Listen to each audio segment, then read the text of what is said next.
Heroine రోజా జబర్దస్త్ కార్యక్రమానికి జడ్జిగా వ్యవహరిస్తున్న విషయం మన అందరికీ తెలిసిందే. ఇటీవల ఓ కామెడీ షోకి రోజా నాగబాబుతో కలిసి అతిథిగా వెళ్లారు.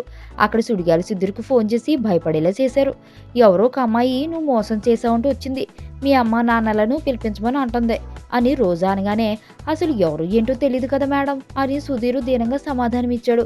నాకు ఎలా తెలుస్తుంది, నీకు 100 మంది గర్ల్ ఫ్రెండ్స్, ఒకరైతే పేరు చెప్పొచ్చు అని రోజా అంటే, నాకు అసలు ఎవరు గర్ల్ ఫ్రెండ్స్ లేరు మేడం అని అన్నాడు సుధీర్.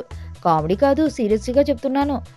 లాస్ట్ టైం రోడ్డు మీద గొడవైనప్పుడు ఛానల్స్లో రాకుండా నేనే కదా ఆపిచ్చాను.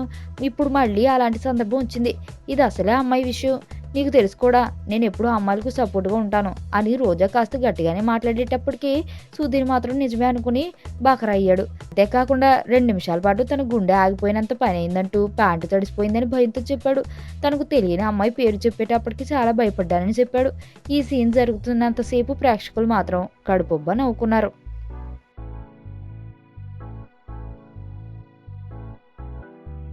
మరణం దేహానికే గాని ఆత్మకు కాదని భగవద్గీత చెప్తుంది. మనిషి బరువెంతున్నా మరణానంతరం 21 గ్రాములు తగ్గుతుందని సైన్స్ చెబుతుంది. అంటే ఆ 21 గ్రామ్స్ బరువు